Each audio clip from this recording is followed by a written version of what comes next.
Winston Leonard Spencer Churchill, born in 1874 at Blenheim Palace, was a figure destined for history. Born into the aristocratic Spencer family, his early life was marked by a mediocre academic record, but a fierce ambition. After attending the Royal Military Academy Sandhurst, he embarked on an adventurous career as a soldier and war correspondent, seeing action in India, Sudan, and famously escaping capture during the Boer War. These experiences, coupled with his prolific writing, laid the foundation for his public fame. Churchill's political career began in 1900, initially as a conservative MP, though he would famously cross the floor to the Liberal Party in 1904 over trade policy.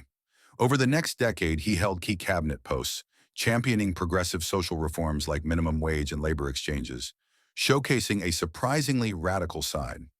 Appointed First Lord of the Admiralty in 1911, he was instrumental in modernizing the Royal Navy for the coming global conflict.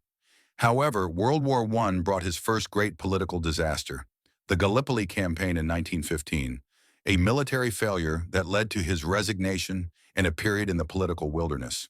He returned to high office between the wars, most notably serving as Chancellor of the Exchequer. But the 1930s saw him become a lonely, Cassandra-like voice.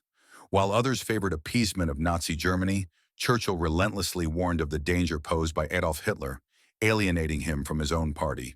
This isolation ended dramatically in May 1940.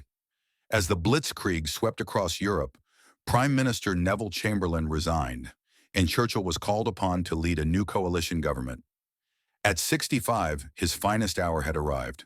With France falling and Britain standing alone, his powerful, defiant speeches, such as "We shall fight on the beaches," galvanized the nation. His inspirational leadership, his close relationship with President Franklin D. Roosevelt, and his unwavering resolve made him the indispensable leader of the Allied war effort against the Axis powers. Despite leading Britain to victory in 1945, the British people voted him out in favor of the Labour Party's vision for post-war reconstruction. This setback allowed him to focus on his writing, earning him the Nobel Prize in Literature in 1953.